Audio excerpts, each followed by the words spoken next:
All right, let's set the scene.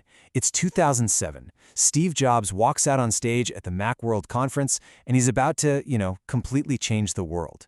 He starts teasing the audience, telling them he's not unveiling one, but three revolutionary new products. And then, of course, he delivers that legendary line. These are not three separate devices. This is one device, and we are calling it iPhone. I mean, what a moment, right? It felt like the ultimate magic trick was just cramming all that amazing hardware into one beautiful little box. But what if I told you that wasn't the real trick at all? You see, the true sleight of hand was something so much bigger, so much more profound. The iPhone didn't just merge our gadgets. It was the beginning of a world where our digital experiences became totally untethered from any single piece of hardware.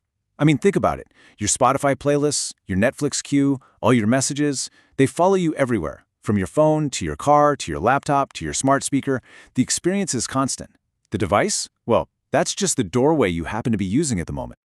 So how in the world do we even start to make sense of all this? Well, it turns out there's a really great way to think about it. It's called the Wheel of Algorithmic Experience. And really, it's a framework for understanding the invisible engine that powers pretty much everything in our digital lives. This wheel, it's got three main parts that all feed into each other in this incredibly powerful, self-reinforcing loop. It all starts with our intentions, which then drives our interactions with a platform, and that, in turn, ends up shaping our very identity. It's like a flywheel, constantly spinning, and it's what makes these systems feel so seamless. So let's break down each part. First up, intentions. These are the things we want, the things we need, but here's the crazy part. It's often before we can even put them into words ourselves. You know that feeling when YouTube just knows you're in the mood for a certain kind of video before you've even typed a single letter in the search bar? That is an algorithm correctly predicting your unstated desires.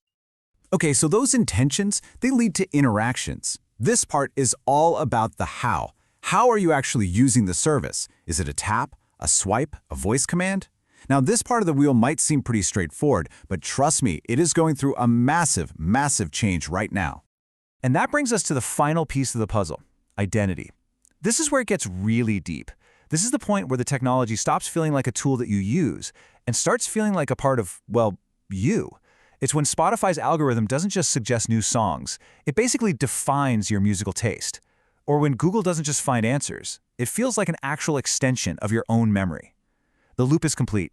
The experience is now part of who you are. So let's really dig into that first piece of the wheel, intentions. Why is it so incredibly powerful for a platform to know what you want before you do? Well, it's because we are absolutely drowning in choices. Get this.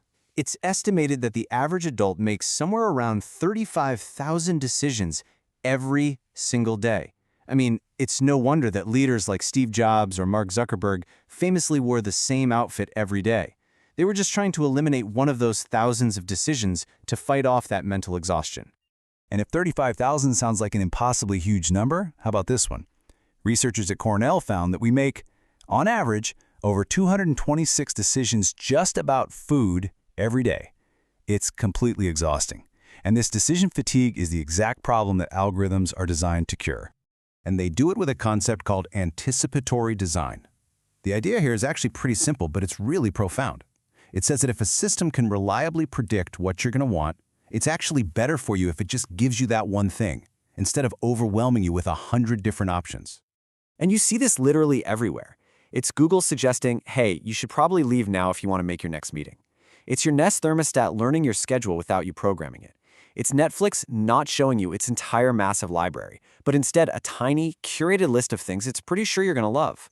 And maybe the most amazing example? Amazon patented something called anticipatory shipping way back in 2014. It's a system to literally ship products to a warehouse near you before you even know you want to buy them. Wild. Okay, so these systems are getting amazing at knowing our intentions. Let's move to that next part of the wheel, our interactions. How do we communicate what we want? Well, let's just say the keyboard and mouse are starting to look a little old-fashioned. The next huge leap in design is all about making our interactions feel more and more natural. We're moving away from typing and swiping and into a world where our own bodies are becoming the interface. We're talking with our voices, unlocking things with our faces, communicating with our gestures. The ultimate goal here is to make the technology so intuitive that it just disappears. But this is where things can get a little weird. I don't know if you remember when Google showed off its duplex AI making phone calls on its own. The most shocking part wasn't that it could book a haircut.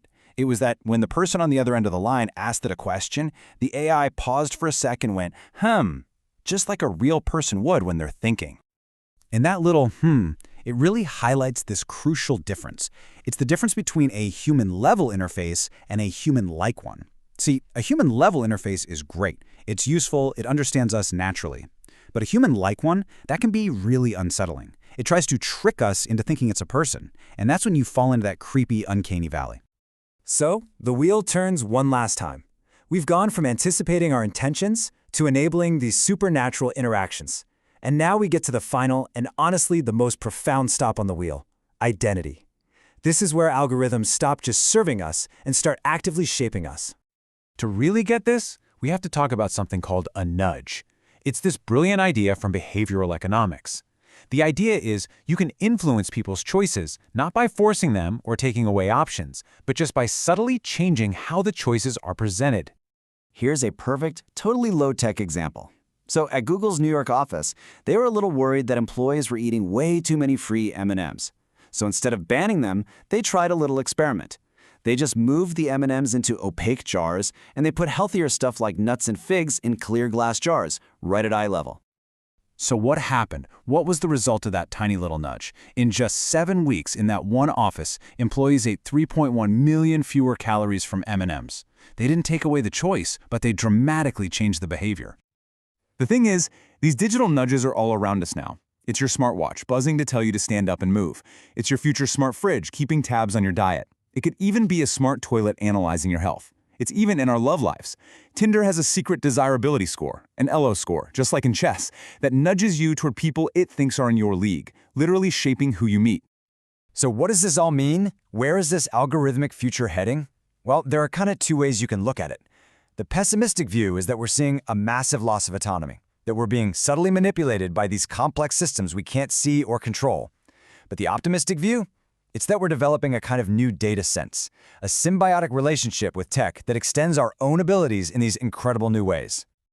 And that brings us to the final, really critical question we have to ask ourselves.